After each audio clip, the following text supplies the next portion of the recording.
It was cute to see. Saw you kind of messing around at the mounting block and he stepped over when you were getting your stuff together. I was like, aw, little overachiever. Yeah, he stepped over when you were messing, like you were putting stuff on the step. He stepped over like, I think you're supposed to do this.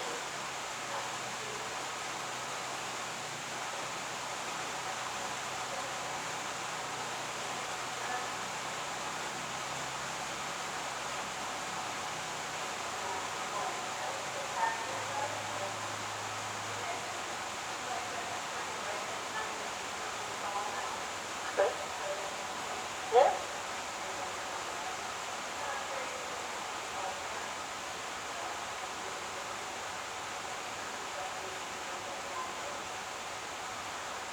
Another thing we could do is we could take up like his figure eight and doing it at a trot. You know, like adding speed to a figure eight now, if you wanted to try that. Or even long distance figure eight. Yep, we'll go ahead and we'll go ahead and get him warmed up a little bit, and then we'll. You can't hear me? Oh wow! I'm trying to talk real quiet because I had the volume up on that. We'll get him warmed up, play on the canter, and then maybe to cool him down, we'll do something with the tones.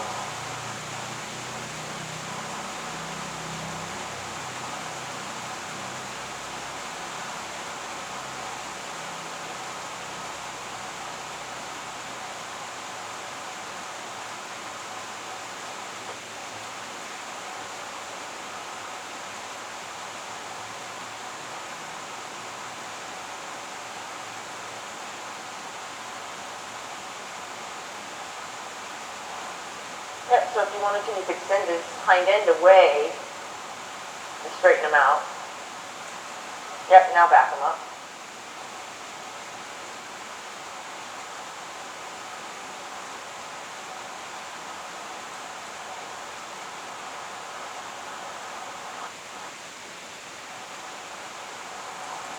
Good.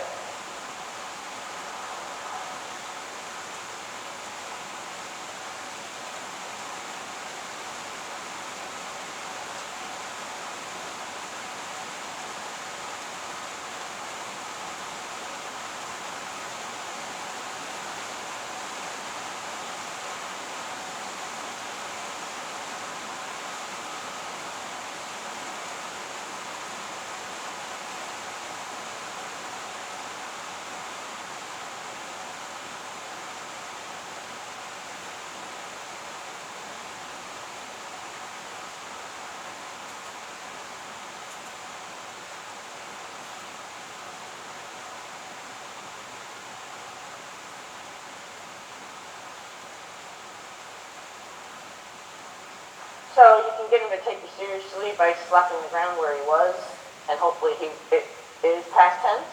But if he's in the way, then he should have moved. Because he's clearly deciding when he really needs to do that. Now he's participating, but.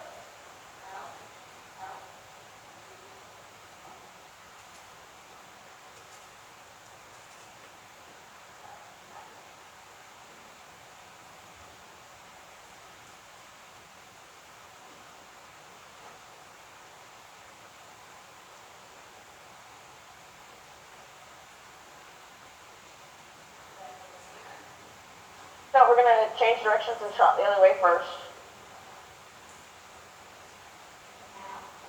Yeah. Yeah, wherever you want. Yeah, interrupt him. Interrupt him.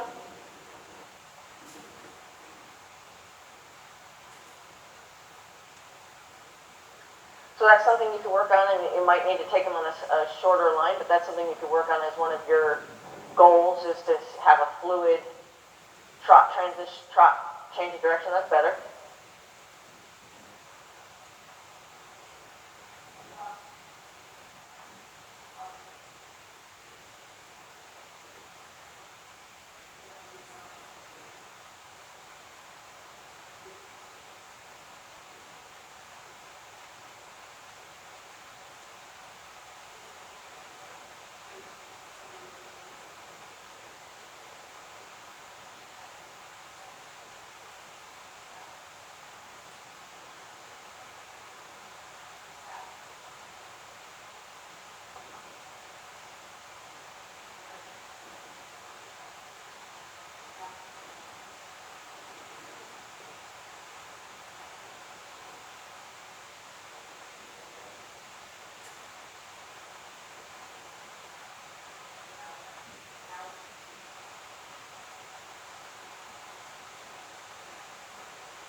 So until we get a little more impulsion in the trot, so go ahead and start doing transitions, speeding up this trot. I gotta find my glasses, I took them off somewhere.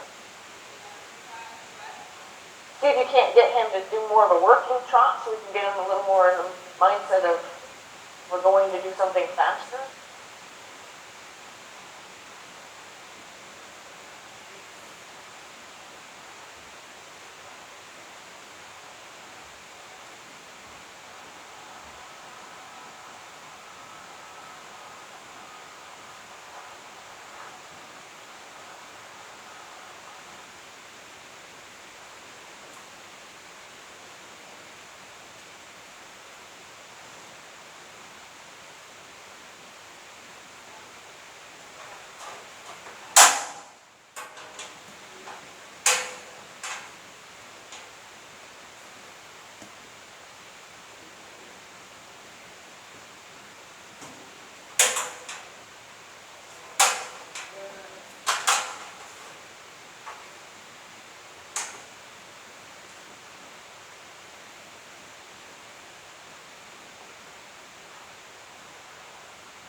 Yeah, just interrupt him, so give him a bump to interrupt him.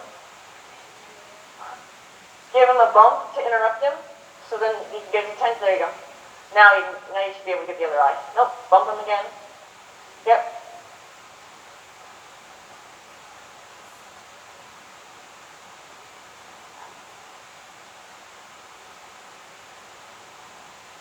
If he's not actually trying to not do it for you, he's confused.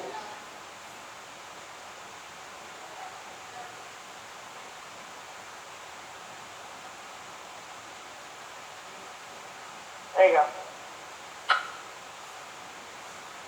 Wait.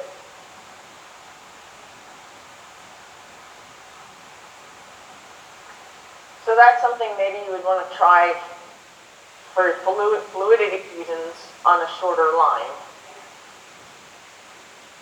So we won't, because he was just confused. He wasn't trying to not do it.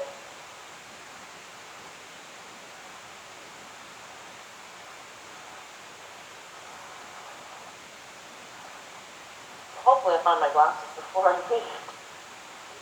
Yeah, set them down. Yeah. They might be by star.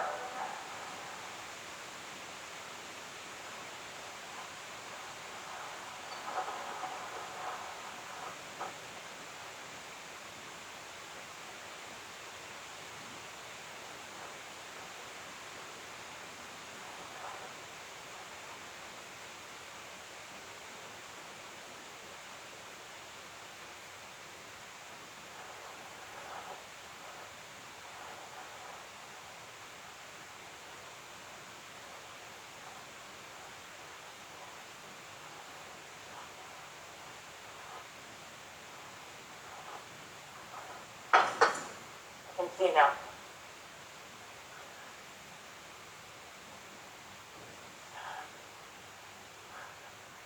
Okay, so now we're going to go ahead and see if we can't ask him for the canter. And we've been mostly warming him up to the right, so we'll go for the right lead canter first.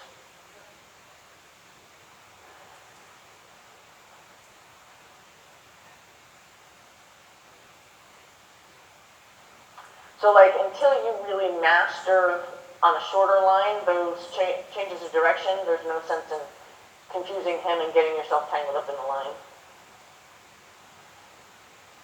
It's something we can work on if you brought out your shorter line, but we'll work on the canter first.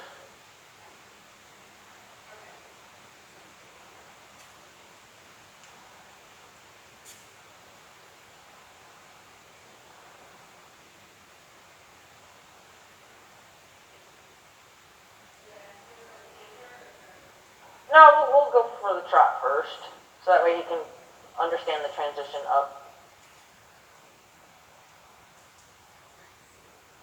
And anytime you're ready, you can, yep. Good.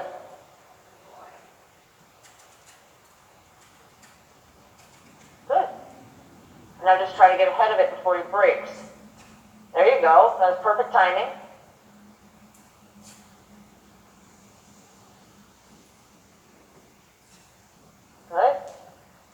Ask him to trot.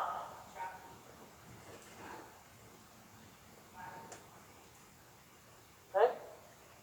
Answer his questions if he asks, because he asked you a question, and then he kind of like checked out. So we want to make sure he always asks. He's asking, good. Ask him to walk.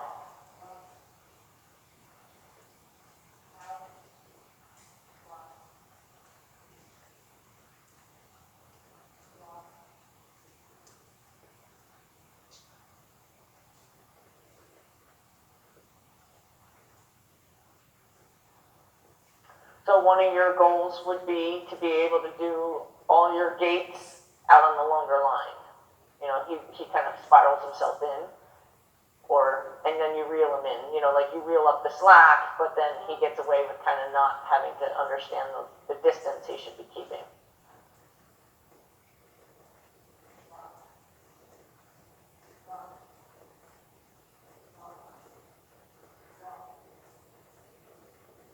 So that's definitely something else you want to work, because that's anxiety and anticipation. So to work on being able to go from a canter to a walk and have him understand confidently the difference.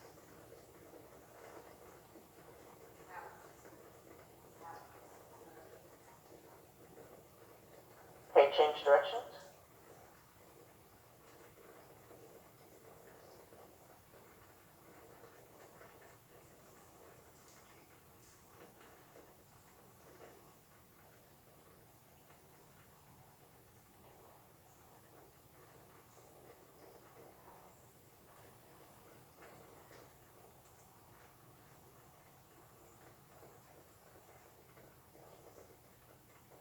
So just back straight up, just keep backing up. You keep backing up, straight, you're arcing.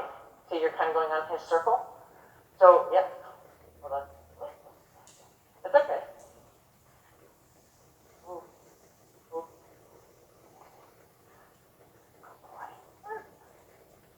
So I'm just going to borrow him for a second. So if he's struggling back,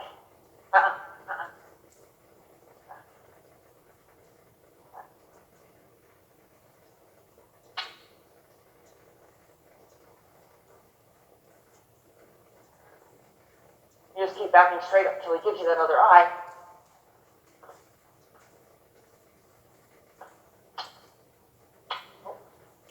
No, I don't have a stick. That's what's. Nope.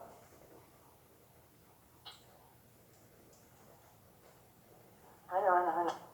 That whole mess going on there. You got this. You're okay.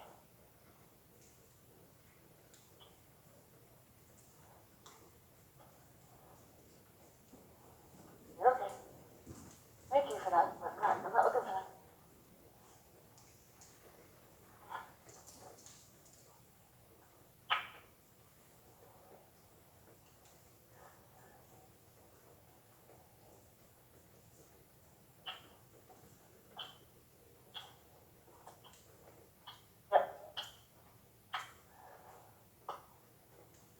I know, I get nervous, I know.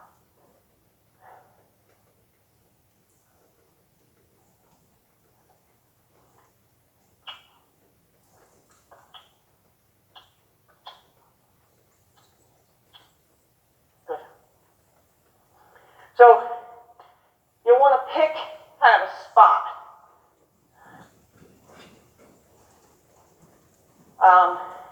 So like say the C.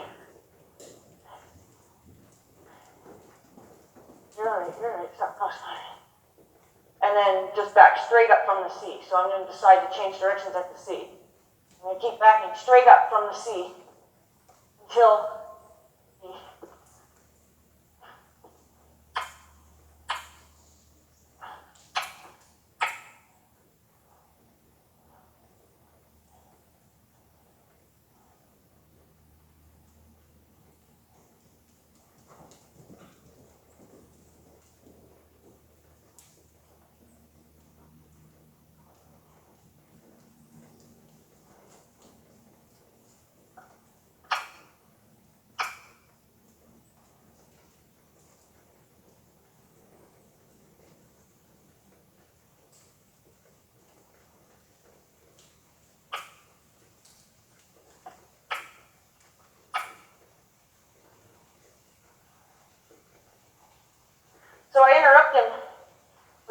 strong bump just so he doesn't get himself in trouble.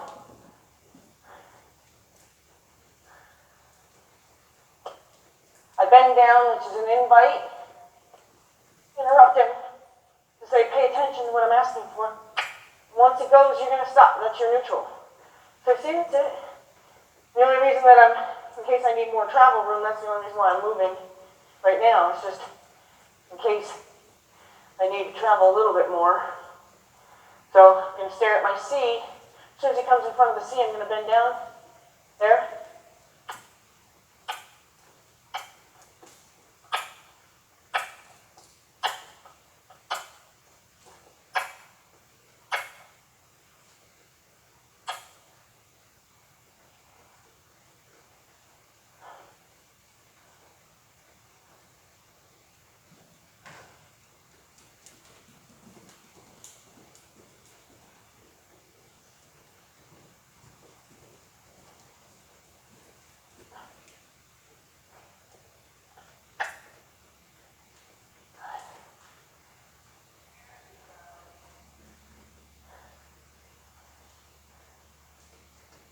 Right? There you go. That was hard for him. So my first cue is bending down. That says, look at me. Second cue is point and support. I would do it as a pattern because that seems to help him.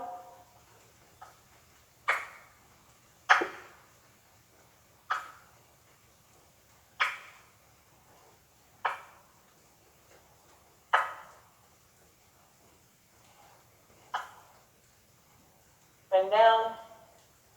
Good job. And then you can even play with it where use the space you've been using. Bend down.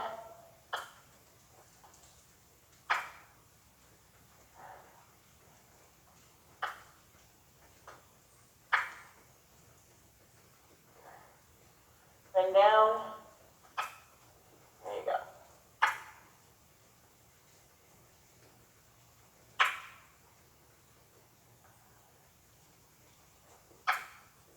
There you go.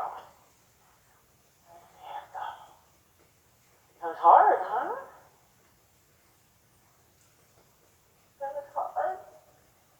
Yeah. Just explaining it to you. You're okay, you're okay. You're still on hyper-do, you know? You're like, oh, I should be doing something. You moved your hand, that means something. You should be doing something. Which is good. It'll teach you to be real quiet and real subtle with him.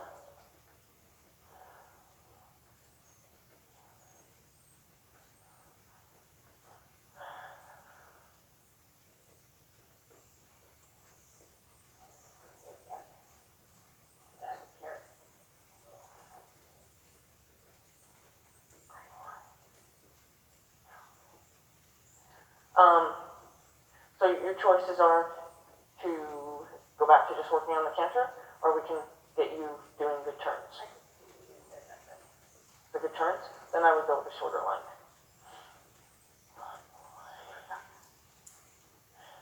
Just because it's a lot of line to play with.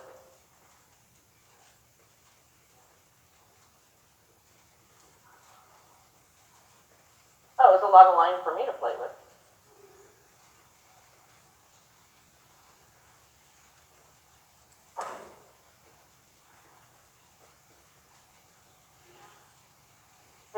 Another